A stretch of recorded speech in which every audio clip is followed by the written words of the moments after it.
Hello friends, MP online test channel में आप सभी स्टूडेंट का हार्दिक स्वागत है। हम मध्य प्रदेश के इम्पोर्टेंट एमसीक्यू क्वेश्चन पर चर्चा कर रहे हैं। इसके अंतर्गत हम पहला लेक्चर अपलोड कर दिए हैं वीडियो। ये आज का हमारा दूसरा लेक्चर है, जिसके अंतर्गत हम आयोग के द्वारा पूछे गए उन सभी प्रश्नों का हम रिवीजन कर रहे हैं और आप लोगों को अनुभव होगा कि हमारे आयोग के द्वारा कैसे कैसे प्रश्न पूछे जाते हैं। तो चाहे आप लोग एमपीपीएससी की तैयारी कर रहे हों या फिर मध्य प्रदेश के अंतर्गत किसी भी एग्ज़ाम की तैयारी कर रहे हैं, ये सभी के लिए हेल्पफुल होगी। तो चलिए फ्रेंड्स, अपने टॉपिक पर आते हैं और आज का हमारा पहला प्रश्न है कि मध्य प्रदेश का वह जिला जिसमें लिंग अनुपात सबसे कम देखा गया है। तो ऑप्शन ये है कि बालाघाट है, डिंडोरी है, भिंड है, छिंदवाड़ा है। तो हमारा राइट आंसर है ऑप्शन नंबर सी है, भिंड। भिंड जिला ऐसा है जहां पर हमारे मध्य प्रदेश के अंतर्गत लिंग अनुपात सबसे कम देखा गया है। हमारा दूसरा प्रश्न है कि मध्य प्रदेश में कितने कृषि जलवायु क्षेत्रों में विभाजित है।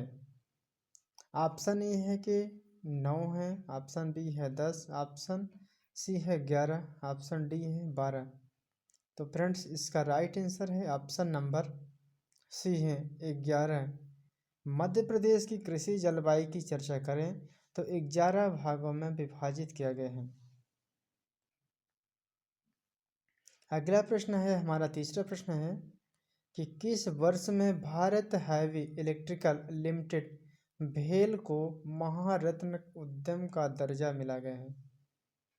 इसे बताना है आप लोगों की कि भारत हैवी इलेक्ट्रिकल लिमिटेड भेल को महारत्न उद्यम का दर्जा कब मिला है। 2011 में या फिर 2012 में, 2013 में, 2014 में। इसका राइट आंसर है फ्रेंड्स ऑप्शन नंबर सी है 2013 में। ये प्रश्न बहुत ही ज़्यादा इम्पोर्टेंट है, प्री के साथ मेंस में भी ये 3 मार्कर में आया हुआ प्रश्न है। तो इसे आप लोग चाहें तो 3 स्टार या 5 स्टार लगा सकते हैं। ये बहुत ज़्यादा इम्पोर्टेंट है, प्री के अलावा भी ये मेंस में देखने को आप लोगों को मिलेगा। आयोग के द्वारा पूछा गया है, आप लोग प्रीवियस ईयर पेपर को आप लोग देख सकते हैं। अगला प्रश्न हमारा आ जाता है, इंदिरा गांधी ट्राइबल्स विश्वविद्यालय मध्य प्रदेश के किस शहर में स्थित है। इंदिरा गांधी ट्राइबल विश्वविद्यालय मध्य प्रदेश के किस शहर में स्थित है। ऑप्शन ए है महेश्वर में है, ऑप्शन बी है अमरकंटक में है, ऑप्शन सी है मुरैना में, ऑप्शन डी है दतिया में है। तो इसका राइट आंसर है ऑप्शन नंबर बी है अमरकंटक में है। इंदिरा गांधी ट्राइबल्स विश्वविद्यालय मध्य प्रदेश के अमरकंटक में है। अगला प्रश्न है हमारा कि Hindustan copper limited copper project Madhya Pradesh के निम्नलिखित शहरों में से किस शहर में है। इस शहर को कॉपर सिटी के नाम से भी जाना जाता है। हमारे मध्य प्रदेश की एक जगह ऐसा है जहाँ पर उसे हम कॉपर सिटी के नाम से जानते हैं। Hindustan copper limited copper project Madhya Pradesh के निम्नलिखित शहरों में से किस शहर को कहा गया है, उस शहर का नाम बताना है आप लोगों को। ऑप्शन ए है जंगधारी है, ऑप्शन बी है चकरिया है, हिमालय है या मलाजखंड है। तो हमारा राइट आंसर है ऑप्शन नंबर डी है मलाजखंड। आप लोगों ने एमपी जीके के अंतर्गत ये बहुत बार पढ़ चुके होंगे, तो आप लोगों को अच्छे तरह से याद भी होगा। यदि आप लोग रिवीजन नहीं करे हैं तो आप लोग रिवीजन करिए, क्योंकि ये प्रश्न नया नहीं है, ये पुराना प्रश्न है। बार बार आयोग पूछा जाता है आयोग के द्वारा। और एमपीजीके के अंतर्गत ये कॉन्सेप्ट आप लोगों ने अच्छे से पढ़े भी होंगे, तो इसमें ज़्यादा सोचने की ज़रूरत नहीं है। यदि हम फिर जब एमपीजीके का हम क्लास स्टार्ट करेंगे तो उसके अंतर्गत हम पूरे कॉन्सेप्ट को क्लियर करेंगे। चलिए हम अगला प्रश्न लेते हैं। हमारा अगला प्रश्न है कि निम्नलिखित में से किस जिले में बैगा विकास अभिकरण नहीं है? किन जिलों में बैगाओं का क्षेत्र नहीं है? वहाँ बताना है। मंडला है, शहडोल में है, रायसेन में है, बालाघाट। इन 3 क्षेत्रों में तो है, लेकिन एक ऐसा क्षेत्र है जहाँ पर ये नहीं है। तो इसका राइट आंसर हो जाता है फ्रेंड्स ऑप्शन नंबर सी है। रायसेन में नहीं है बैगाओं के क्षेत्र, और बाकी क्षेत्र में है। जैसे मान लीजिए मंडला है, बालाघाट में है, शहडोल है। ये जगहों पर बैगाओं का अभिकरण है।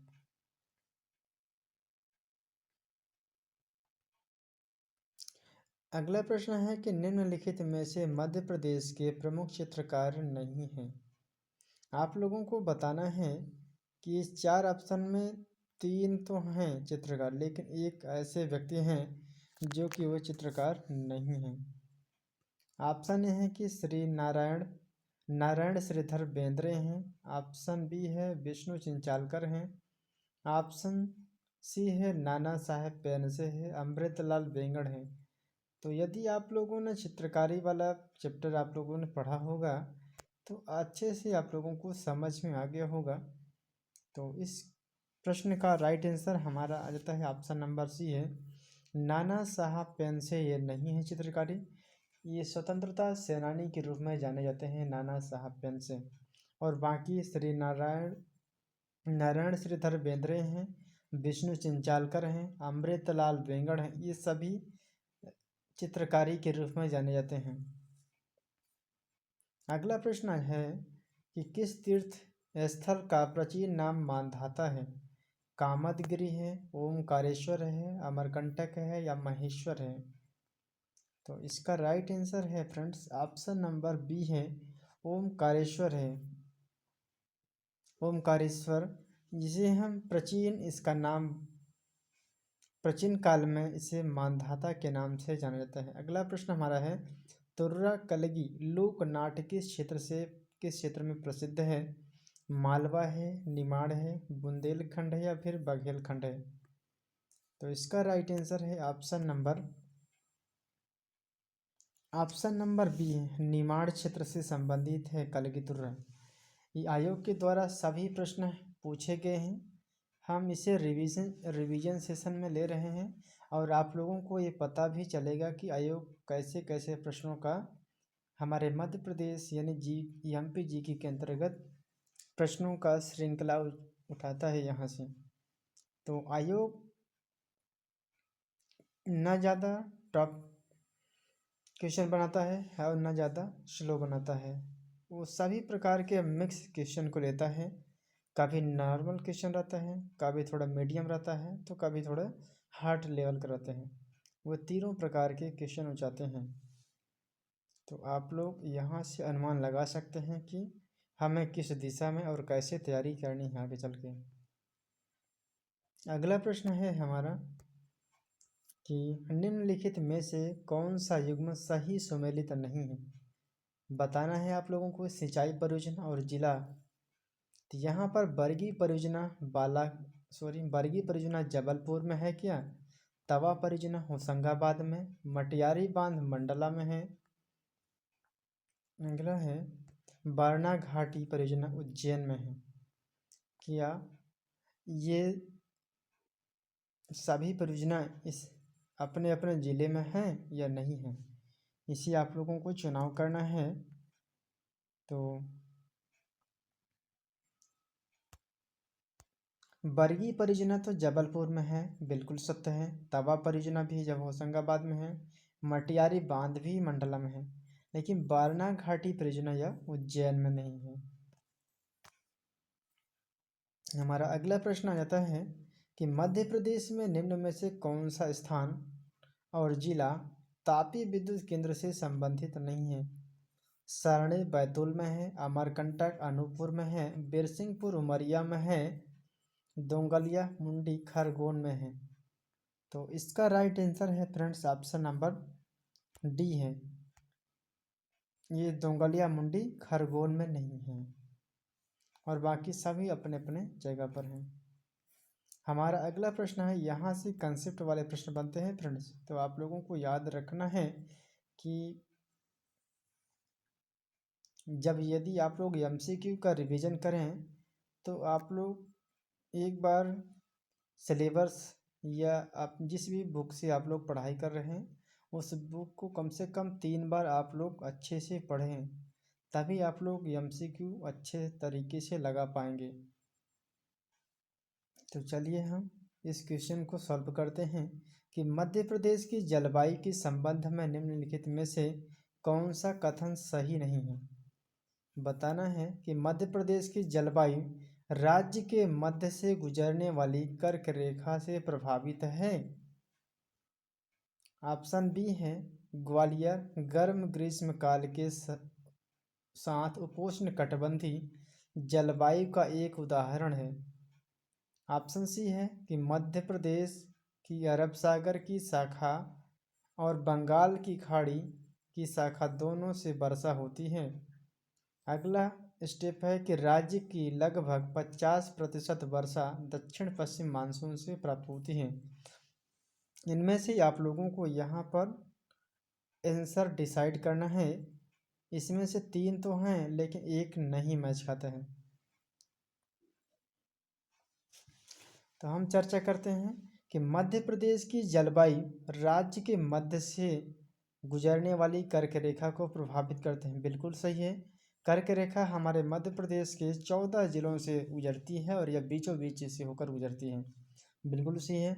ग्वालियर गर्म ग्रीष्म के साथ उपोष्ण कटिबंधीय जलवायु का उदाहरण। बिल्कुल सही है कि हमारा मध्य प्रदेश का ऊपरी हिस्सा जो कि आप लोगों ने नक्शा में देखा होगा कि हमारे मध्य प्रदेश का ऊपरी हिस्सा गर्म ग्रीष्म ऋतु में आता ही है और बीच का हिस्सा जिसे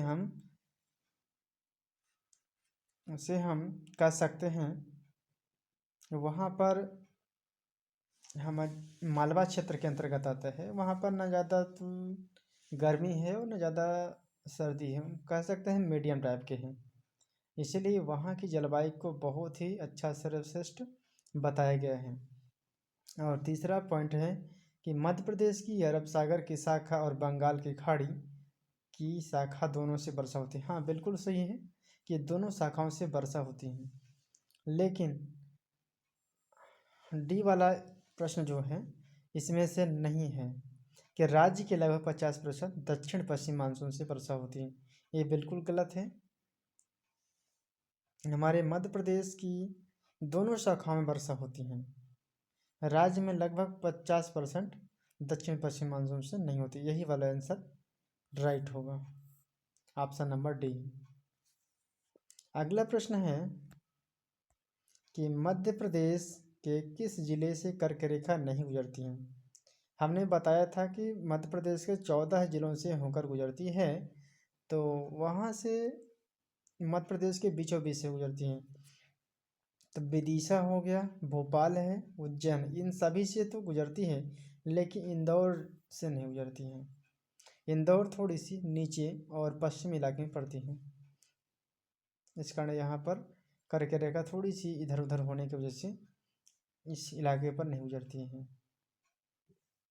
अगला प्रश्न हमारा जाता है कि मध्य प्रदेश के किस क्षेत्र में काली मिट्टी नहीं पाई जाती है। मालवा पठार यहाँ पर पाई जाती है, नर्मदा घाटी यहाँ पर भी पाई जाती है, बघेलखंड में लाल पीली मिट्टी पाई जाती है, लाल मिट्टी पाई जाती है। सतपुड़ा में भी पाई जाती है, ये नर्मदा घाटी क्षेत्र के अंतर्गत आते हैं।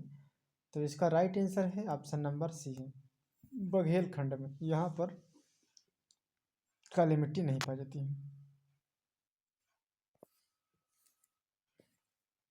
हमारा अगला प्रश्न है कि निम्न में से कौन सा मध्यकालीन शहर छीट नामक छपे हुए सूती कपड़े के लिए प्रसिद्ध है? मांडू है, सिरोंज है, धार है, रायसेन है। तो इसका राइट आंसर है ऑप्शन नंबर बी है, सिरोंज है। अगला प्रश्न है कि निम्न में से कौन सा कथन मध्य प्रदेश में स्वतंत्रता आंदोलन के संबंध में असत्य है? ऑप्शन है कि ख्वाजा एवं भीमा नायक भील नेता थे जिन्होंने ब्रिटिश सत्ता के विरुद्ध संघर्ष किया। ऑप्शन बी है स्वतंत्रता सेनानी है। ऑप्शन सी है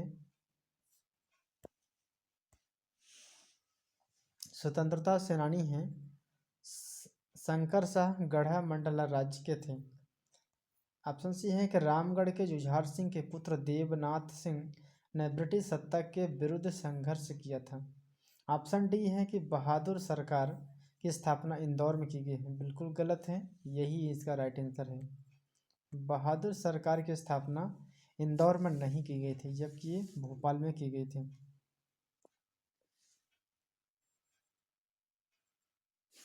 अगला प्रश्न हमारा आ जाता है कि निम्नलिखित में से किस जिले में गोटमार मेला आयोजित होता है? इंदौर है, मंदसौर है, छिंदवाड़ा है या खरगोन है। तो इसका राइट आंसर है friends option number C, Chhindwara district ऐसा है, यहाँ पर गोटमार मेला का आयोजित किया जाता है। अगला प्रश्न है कि हरिशंकर परसाई हंसते हैं रोते हैं रानी नागफनी की कहानी आपको बताना है कि कवियों के बारे में और उन्होंने कौन कौन सी रचना की है। अगला प्रश्न है कि अगला ऑप्शन है कि भवानी प्रसाद मिश्र ने गीत फरोश सतपुड़ा की घने जंगल हीन तरंग इनकी रचना किया है क्या? गजानन माधव मुक्तिबोध ने चांद का मुंह टेढ़ा काठ का सपना इसका रचना किया है। अगला है कि केशव दास ने रसिक प्रिय कवि प्रिय इनकी रचना किया है। तो आप लोगों को राइट आंसर चुनना है। तो फ्रेंड्स ऑप्शन नंबर इसका बी हो जाता है। आपको यह बताना है कि निम्न में से कौन सा युग्म सुमेलित नहीं है, गलत बताना है। गलत आंसर ऑप्शन नंबर बी है भवानी प्रसाद मिश्र, जो कि इनकी रचना ये नहीं है। गीत फरोशतपुड़ा के घने जंगल हिंद तरंग ये इनकी रचना नहीं है।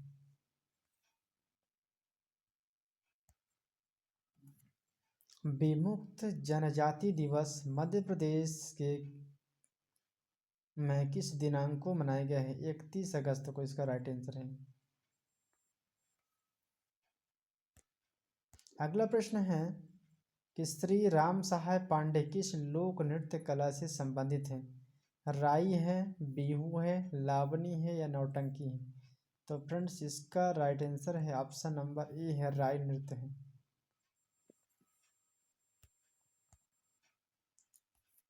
श्रीमती दुर्गाबाई व्याम किस जनजाति कला से संबंधित हैं? गोंड शैली, भील शैली, बैगा शैली या सहरिया शैली।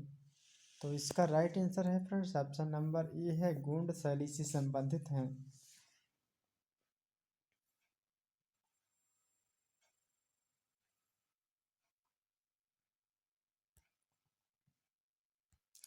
इसमें सुमेलित करना है जिला और उत्पादित संभावना। बालाघाट में तुअर दाल एवं गुड़ है, बैतूल में मिर्ची एवं मिर्ची, खरगोन में सागौन है, नरसिंहपुर में कोदो कुटकी। आपको यहाँ पर चुनना है ये कौन कौन से हैं। तो आप लोग यहाँ पर मेल कर लीजिएगा, इसका हम राइट आंसर बता देते हैं। ऑप्शन नंबर डी है, तो इसके अंतर्गत मिला लीजिएगा। डी है, पहला का डी आ जाएगा, दूसरा का सी है सागौन है, तीसरा का बी है खरगोन जो कि मिर्ची एवं मिर्ची, नरसिंहपुर जो कि तुअर दाल एवं गुड़ यहाँ पर उत्पादन किए जाते हैं। तो फ्रेंड्स आज का वीडियो हम यहीं एंड करेंगे। यदि आप लोग एम पी जी के पढ़ना चाहते हैं तो कमेंट कीजिएगा, हम एम पी जी के का क्लास डिटेल में और कंसेप्ट बेस आप लोगों को क्लास प्रोवाइड करेंगे। तो यदि आप लोग ये क्लास चलाना चाहते हैं तो कमेंट बॉक्स में अपना राय दीजिए, जिससे हमें लगे कि आप लोग पढ़ने के लिए रेडी हैं, तो हम शुरू से पढ़ाने के लिए तैयार हैं। चलिए फ्रेंड्स, अगले वीडियो में फिर मिलेंगे। Thank you so much. जय हिंद, जय भारत।